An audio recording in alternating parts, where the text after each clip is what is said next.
Bonsoir Bertrand Latour, merci d'être avec nous en direct depuis Paderborn. Bah si, un petit peu, mais ça se joue à pas grand-chose, mon Bert, ne vous en faites pas. Comment ça va et comment vont nos Bleus ? Bonsoir Greg, bonsoir tout le monde, tout va bien déjà, c'est une émission de jeunes, a priori, bon anniversaire à Alicia, je vois qu'il y a Adrien, Charlotte, Pierre en plateau, il n'y a que vous comme vieux en quelque sorte Greg.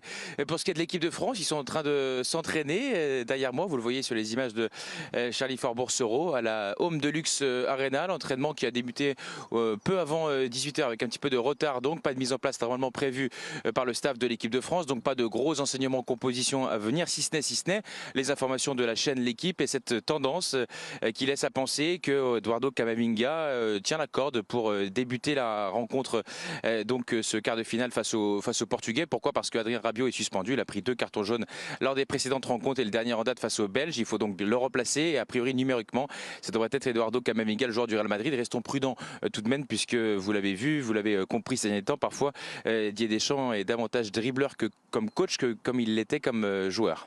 C'est vrai Bertrand. Alors non, Vikash est un tout petit peu plus âgé que moi pour info, mais je vois pas grand-chose. Et je suis ravi de voir que votre hiver se passe très bien. Hein, mais il fait jeune, lui.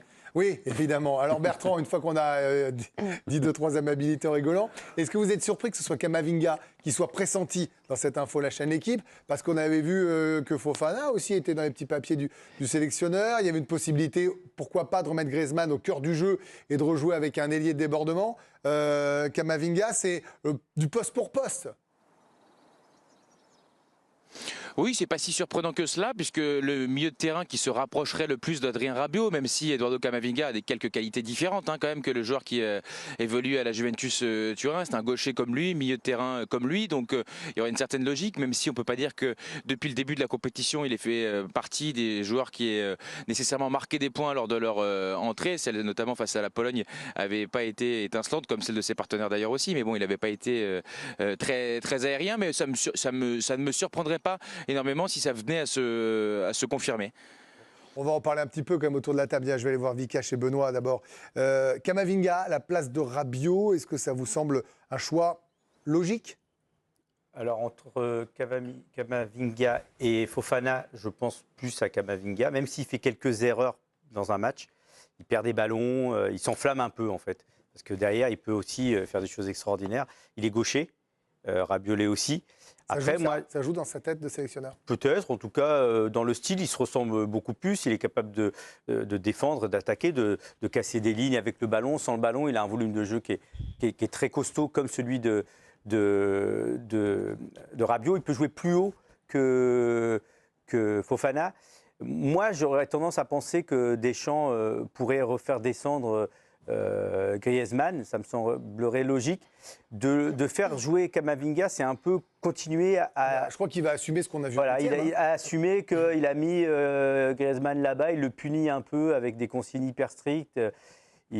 Voilà, je trouve que c'est un peu dur à vivre pour Griezmann. Moi, je le remettrais dans le cœur du jeu pour lui redonner la possibilité de créer et de mener le jeu de l'équipe de France. Benoît, finalement, c'est presque sans surprise que... Si l'information se confirme, la tendance se confirme, que Deschamps se contente de la solidité. Il l'a dit, la solidité c'est l'essentiel et Camavinga remplace Rabiot poste pour poste, un gaucher pour un gaucher. Moi je suis entièrement d'accord avec Vika, j'aurais aimé que Griezmann retrouve son poste où il était plutôt bon depuis quelques mois. Là il le trimballe un coup numéro 10, un coup à droite, donc effectivement c'est compliqué pour lui et ça se ressent notamment dans ses performances.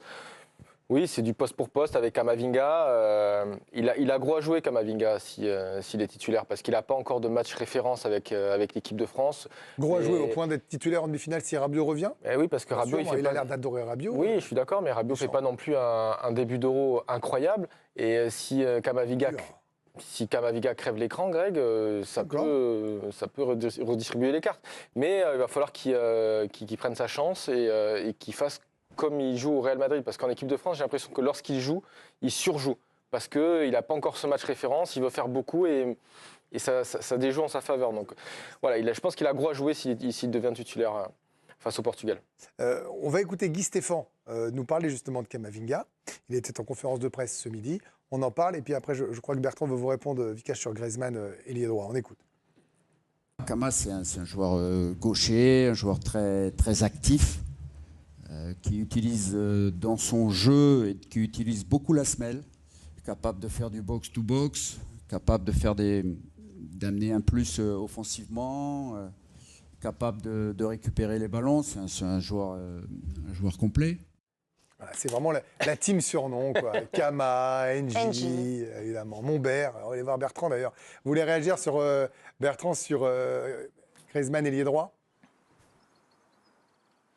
Oui, parce que je comprends tout à fait les arguments des anciens joueurs professionnels au sujet de Griezmann et les vertus qu'on peut avoir à le retrouver au milieu de terrain. Mais de ce que j'ai compris de la conférence de presse de Guy Stéphane, là c'est vraiment des interprétations de ma part, mais quand il a été notamment lancé sur le match de Griezmann, puis ensuite sur celui de Jules Koundé, bon, il a dit déjà qu'il n'avait pas trouvé Griezmann aussi mauvais que ce que nous avons pu le dire. Et moi j'ai pu le dire notamment que je l'avais trouvé vraiment très très décevant et que si c'était pour le remettre à ce poste-là, je voyais pas bien l'intérêt. Mais il a dit que voilà, il n'avait pas touché tous les ballons à droite, mais qu'il s'était beaucoup réaxé et qu'évidemment les consignes n'étaient pas les mêmes pour lui que quand c'est un joueur comme Dembélé. Et il a aussi dit, quand il s'agissait de parler de Koundé, sans que la question lui soit posée, que immédiatement après le match, Koundé avait dit à quel point il avait expliqué son bon match par le fait que Griezmann l'avait énormément aidé, et sous-entendu beaucoup plus que celui qui était là avant, en l'occurrence Ousmane Dembélé. Et de cette conférence de presse, pour moi, le Parisien, il sort vraiment pas gagnant de ce qu'on a pu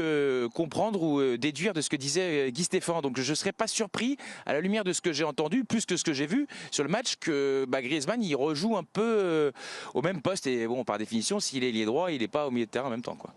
Charlotte, il est plus facile à défendre, Griezmann, s'il joue à ce poste-là, à couvrir. En tout cas, parce que le milieu de terrain, il est très actif dans ce cas-là. C'est ce que disent Vikash et Benoît. Là, il était plutôt en remise, en passe arrière, plus inoffensif, quoi.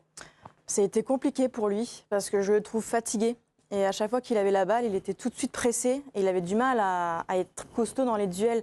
Je rejoins un peu Benoît et Vikash. Et moi, j'ai même une autre idée. Pour moi, Kanté et Tchouaméni, ils ont le même profil. C'est les deux sentinelles. Ouais. Et rajouter Kamavinga, ça fait que défensivement, ça va être très solide, mais offensivement, on ne marque toujours pas un but. Donc, pour moi, je mettrais aussi Griezmann et j'enlèverais un des deux. Donc, forcément, là, ce serait Tchouaméni d'enlever, parce que quand t'es sentinelle, Griezmann et Kamavinga, pour apporter un petit peu plus de qualité technique. Je ne sais pas ce que tu en penses. Non, mais c'est ce qu'on dit depuis le début de l'Euro, c'est qu'à un moment donné, depuis que Kanté est devenu titulaire, du coup, il est coincé et il est obligé de mettre les deux, alors que clairement, il aurait fallu vraiment choisir entre les deux. Pierre, je vous vois... Allez, pas toujours être d'accord, mais c'est intéressant parce que j'ai le sentiment que vous n'êtes pas tout à fait d'accord avec ce que vous entendez sur le plateau. Non, je réfléchis en même temps. Je me dis que je rejoins ce que dit Benoît en disant que Kamavinga joue très gros. Kamavinga, en fait, les matchs qu'il avait fait en bleu, qu'on marquait, c'était au poste de latéral gauche. Et lui revendique depuis des années de jouer au milieu de terrain. Et là, il a l'occasion de montrer au milieu de terrain. Moi, ça me rappelle un peu 2018 en quart de finale de la Coupe du Monde contre l'Uruguay. Blaise Matuidi est suspendu. C'est Tolisso qui joue le match. Tolisso est très bon. Il n'y a pas de remise en cause de la hiérarchie. Non. Dès la demi-finale, Matuidi joue contre les Belges, la finale, etc. Tolisso fait un très bon match. Oui. L'information que donne la chaîne Équipe, ça veut dire que le système tactique ne va pas changer contre le Portugal. Et pour moi, c'est ça, en fait, la vraie information. C'est que ce que disait Charlotte, pourquoi pas ? Moi aussi, j'avais plutôt cette envie-là. Non, mais après, ils expriment leurs envies, c'est ça. Et si on faisait un 4-2-3-1, si on mettait Kanté, Tchouaméni, si on réaxait Griezmann, si on mettait Dembélé à droite, Giroud en pointe, enfin, si Didier Deschamps profitait de cette absence de Rabiot. Là, on va garder la même façon de jouer, avec le joueur qui ressemble le plus à Rabiot. Pour moi, en fait, c'est presque une non-information, c'est pas le bon terme, mais Kamavinga va remplacer Rabiot, et si on passe, Rabiot sera là en demi-finale, et basta. Et c'est presque un non-événement, en fait. On a le droit de dire qu'on trouvait ça un petit peu sérieux, austère en huitième, et qu'on espérait peut-être une prise de conscience en quart. C'est quand même triste de faire jouer Griezmann, parce qu'il permet à Koundé d'être bon. Le niveau de réflexion. Oui, mais si c'est celui on n'a qu'à mettre Pavard. Si c'est pour défendre, on met Pavard de ce côté-là. Il défend à deux. Puis on met de l'autre côté, on met l'autre arrière gauche. On peut jouer comme ça. Il a le droit. Il peut gagner sans marquer de but. Il n'y a pas de problème. Moi, la seule interrogation que j'ai par rapport à... Non, mais c'est triste, quoi. Mais par rapport à Griezmann, la seule interrogation que j'ai, c'est que là, face au Portugal, en face de lui, il aura Nuno Mendes. Et sur le côté, il y aura Leao. Ça veut dire qu'il faut quand même un peu de vivacité pour. Il faut courir. Et je pense que Griezmann, vu comment il était emprunté depuis le début du tournoi, c'est aussi un risque de le mettre couloir droit. Et ça veut dire que Koundé va beaucoup moins attaquer que ce qu'on a vu également face. Ça veut dire que N'Golo Kanté va devoir jouer quasiment. On aura une équipe qui va beaucoup moins se projeter que ce qu'on a vu. C'est ce qu'ils veulent. C'est enfin réussir à attendre une équipe et se projeter en compte. Et donc, ça veut dire que tu peux réaxer un petit peu Griezmann au lieu de le cantonner sur cette aile droite. Avant de reparler de ce France-Portugal un peu plus tard dans l'émission, on connaît l'arbitre de la rencontre. Ce sera l'Anglais Michael Oliver. C'est son 4e match dans la compétition. Il y avait eu le match Allemagne-Danemark, vous savez, où il y avait eu certaines décisions contestées, voire contestables. C'était déjà lui, arbitre expérimenté tout de même, un habitué des grandes compétitions. Il avait notamment arbitré les Bleus lors de France-Hongrie en 2020. Les Anglais mis à l'honneur puisque dans l'autre cas, Espagne-Allemagne, ce sera Anthony Taylor.